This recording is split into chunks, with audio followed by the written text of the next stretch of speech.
Welcome back my dear students. Hot stove ரூல்னா என்ன, அதில் 4 முக்கியமான கேரக்டரிஸ்டிக்ஸை தொடர்ந்து ஹாட் ஸ்டவ் ரூலை சம்மந்தமாக இன்னும் 4 முக்கியமான கான்செப்டை நம்ம பார்க்க போகிறோம். In applying this hot stove rule in disciplinary action, there must be company policies, rules and regulations regarding certain behavior and the conduct of workers which were issued and clearly explained to the employees and also accepted by them for its compliance.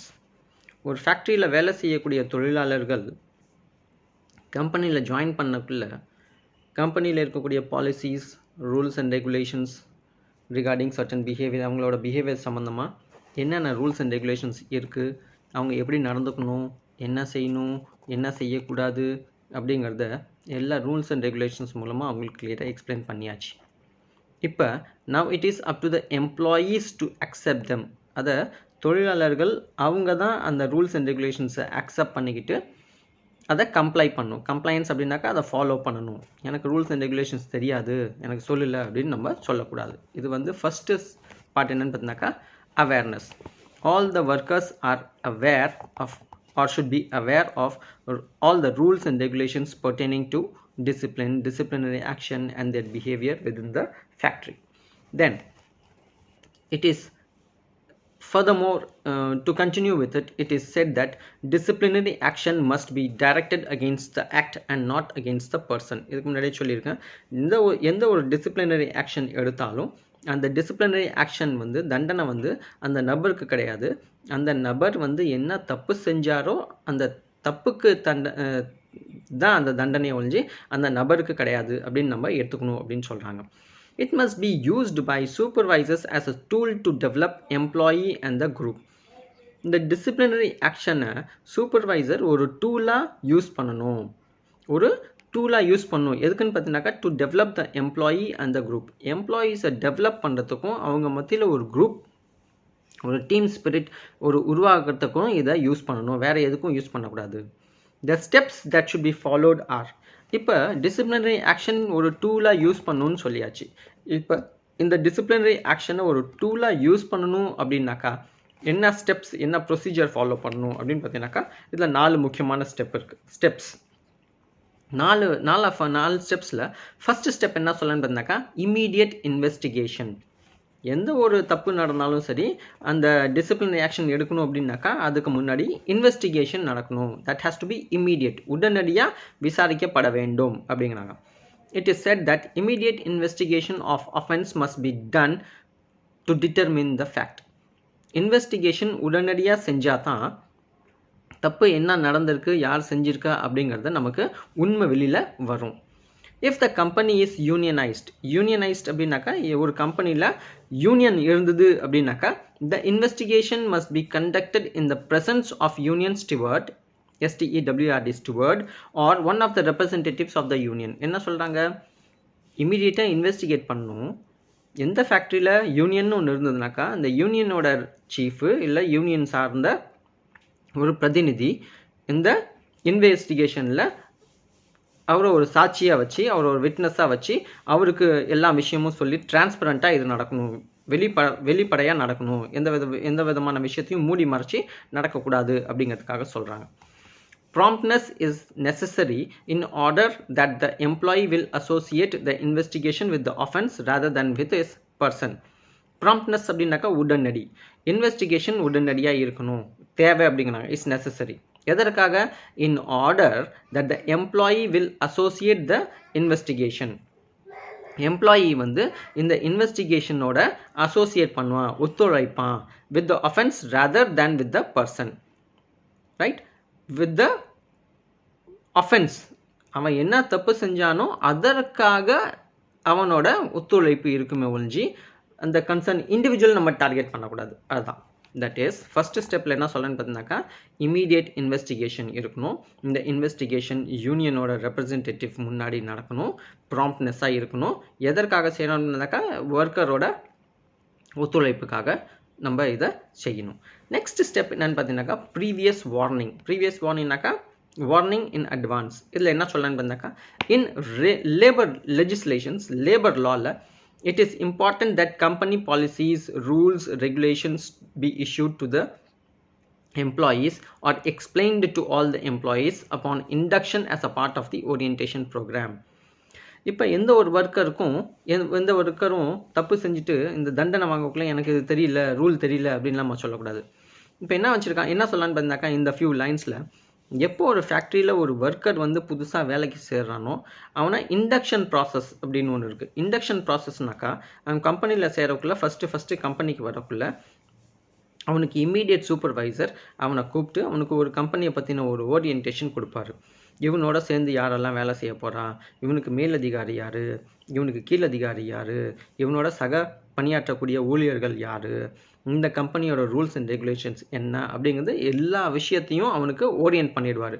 இந்த எல்லா விஷயத்தையும் first day அன்னைக்கு கம்பெனியில் வேலை செய்யக்குள்ள join பண்ணக்குள்ள வரக்கூடிய புது எம்ப்ளாயிக்கு கொடுக்கக்கூடிய இந்த ஓரியன்டேஷன் தான் இந்த இண்டக்ஷன் ப்ரோக்ராம் அப்படின்னு சொல்லுவாங்க. That is orientation programme. இது கண்டிப்பாக நடக்கணும். இது ஒரு எம்ப்ளாயிக்கும் நடக்கும். இது நடந்துட்டு அப்படின்னாக்கா எந்த ஒரு எம்ப்ளாயும் எனக்கு ரூல்ஸ் அண்ட் ரெகுலேஷன்ஸ் தெரியாதுன்னு சொல்ல முடியாது, சொல்லவும் கூடாது. இப்போ என்ன சொல்கிறாங்க, this should be done by the supervisor with the help of the personnel department. இது யார் செய்யணும், யாரோட ரெஸ்பான்சிபிலிட்டின்னு பார்த்தீங்கன்னாக்கா, எந்த ஒரு ஒர்க்கர் எந்த டிபார்ட்மெண்ட்டில் வேலை செய்ய போகிறானோ, எந்த டிபார்ட்மெண்ட்டில் வேலையில் சேர போகிறானோ அந்த டிபார்ட்மெண்ட்டோட supervisor in coordination with the personnel department HR டிபார்ட்மெண்ட்டோட சேர்ந்து இணைந்து இந்த ஓரியன்டேஷன் ப்ரோக்ராம் ஒரு இண்டக்ஷன் ப்ரோக்ராமை நடத்தணும் அப்படிங்கிறாங்க. இன் அடிஷன் இதை தொடர்ந்து இன்னும் என்ன சொல்லணும்னு பார்த்தீங்கன்னாக்கா, whenever new policies, rules, regulations are promulgated, that must be posted in the company's bulletin board or circulated among the employees and explained to the employees by the supervisor. வேலை சேர்ந்ததுக்கு அப்புறம் கம்பெனியில் புதுசாக ஏதாவது ரூல்ஸ் ரெகுலேஷன்ஸ் ஏதாவது conditions impose பண்ணுறாங்க அப்படின்னாக்கா அது எப்படி எம்ப்ளாயிக்கு தெரியும்? அப்போ என்ன பண்ணணும், எல்லா ஒர்க்கருக்கும் சொல்லணும், அவேர்னஸ் க்ரியேட் பண்ணணும். எப்படி அவேர்னஸ் க்ரியேட் பண்ணணும் அப்படின்னாக்கா, கம்பெனியில் ஏதாவது புல்லெட்டின் மாதிரி பேப்பரில் பிட் நோட்டீஸ் மாதிரி அடித்து அவங்களுக்கு சர்க்குலேட் பண்ணணும், நோட்டீஸ் போர்டில் டிஸ்பிளே பண்ணணும், எல்லாருக்கும் சர்க்குலேட் பண்ணணும், டிபார்ட்மெண்ட் வைஸ் இந்த சர்க்குலேட் பண்ணிவிட்டு எல்லா ஒர்க்கருக்கும் தெரிகிற மாதிரி அவங்க ஆக்ஷன் எடுக்கணும் அப்படின்னாக்கா அவ்வளோதான். இது எதுக்கு அப்படின்னு பார்த்தீங்கன்னாக்கா, ஒரு எம்ப்ளாயி வேலையில் சேர்ந்ததுக்கு அப்புறம் கம்பெனியில் ஏதாவது புதுசாக ரூல்ஸ் இன்ட்ரோடியூஸ் பண்ணுறாங்க அப்படின்னாக்கா அந்த புதுசாக உருவாக்கக்கூடிய ரூல்ஸை வந்து ஒர்க்கருக்கு எப்படி தெரிவிக்கணும், என்ன செய்யணும் அப்படிங்கிறத இதில் சொல்கிறாங்க. That is previous warning. ஏற்கனவே அவனுக்கு வார்னிங் கொடுக்கறதுக்காக. ஒருத்தன் தப்பு செஞ்சுட்டு எனக்கு இந்த ரூல் தெரியாதுன்னு சொல்லக்கூடாது இல்லையா, அதுக்காக. It is always a good practice to have the employees acknowledged receipt of copy of the said rule or policy so that they could not deny knowledge of the rules. இப்போ இந்த மாதிரி awareness நீங்கள் create பண்ணிட்டீங்க அப்படின்னாக்கா, ஏற்கனவே இதோட சேர்ந்து நீங்கள் இன்னொன்று என்ன செய்யணும் பார்த்தீங்கன்னாக்கா, அவேர்னஸ் க்ரியேட் பண்ண உடனேயே எந்தெந்த ஒர்க்கர்ஸுக்கு நீங்கள் என்ன சொல்லிட்டீங்க, எந்தெந்த ஒர்க்கர்ஸுக்கு அவேர்னஸ் தெரிஞ்சிடுச்சு, அவேர்னஸ் கொடுத்துட்டீங்க, அப்படி எனக்கு இந்த விஷயம் தெரிஞ்சு போச்சு, புதுசாக ரூல் இன்ட்ரோடியூஸ் பண்ணிட்டீங்க, இது எனக்கு கவனத்துக்கு வந்துடுச்சு, எனக்கு தெரிஞ்சிச்சு, I am aware of this rule அப்படின்னு அவனுக்கு தெரிஞ்சதுக்கு அப்புறம் அவன்கிட்ட ஒரு கையெழுத்து வாங்கிக்கணும். This is sort of acknowledgement. இந்த ரூலை பற்றி எனக்கு அவேர்னஸ் தெரிஞ்சிச்சு அப்படின்னு நம்ம அவன்கிட்ட கையெழுத்து வாங்கி வச்சுக்கணும். பிற்காலத்தில் அவன் தப்பு செஞ்சதுக்கு அப்புறம் தண்டனை கொடுக்கக்குள்ள எனக்கு ரூல் தெரியாதுன்னு சொல்ல முடியாது. அப்போ இந்த கையெழுத்து போட்ட பேப்பரை நீங்கள் அவன்கிட்ட காமிக்கலாம். That is it. So with regard to this, in some countries we see the rules and regulations provide progressive discipline. Rules and regulations இருந்தது அப்படின்னாக்கா ஒரு சில கண்ட்ரீஸில் வந்து நம்ம ப்ரோக்ரெசிவ் டிசிப்ளின் நம்ம பார்க்குறோம். டிசிப்ளின் வந்து மேற்கொண்டு இம்ப்ரூவ் ஆகிட்டே இருக்குது அப்படிங்கிறத நம்ம பார்க்குறோம். whereas penalties are graduated depending upon the gravity and frequency of the violation.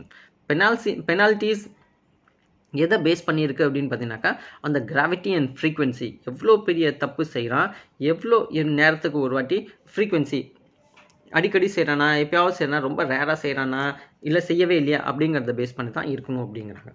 So இதில் மூணாவது ஸ்டெப் என்ன அப்படின்னு பார்த்தீங்கன்னாக்கா, 4 ஸ்டெப் சொன்னேன். மூணாவது ஸ்டெப் என்னன்னு பார்த்தீங்கன்னாக்கா கன்சிஸ்டன்சி. இந்த அட்மினிஸ்ட்ரேஷன் ஆஃப் டிசிப்ளின் சார்ந்த நிர்வாகத்தில் action is highly essential. Action கண்டிப்பாக எடுத்து தான் ஆகணும். விட்டுட்டிங்க அப்படின்னாக்கா அவன் தப்பு திருப்பி செய்வான். இது மற்றவங்களுக்கும் தப்பு செஞ்சவனுக்கும் தப்பு செய்யாதவனுக்கும் வித்தியாசம் இருக்கணும் இல்லையா, அதுக்கு தான் சொல்கிறாங்க action is highly essential.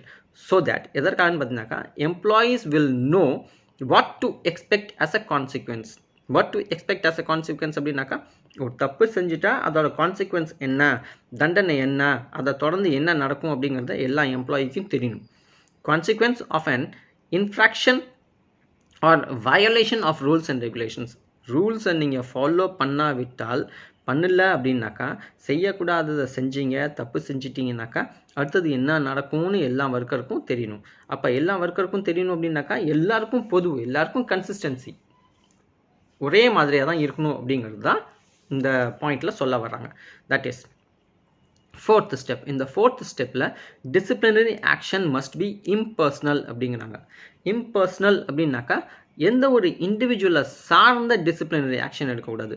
X செஞ்சானா இந்த தண்டனை, அதே தப்பை ஒய் செஞ்சானா அவனுக்கு இந்த தண்டனை அப்படின்னு இருக்கக்கூடாது. It should be impersonal in nature.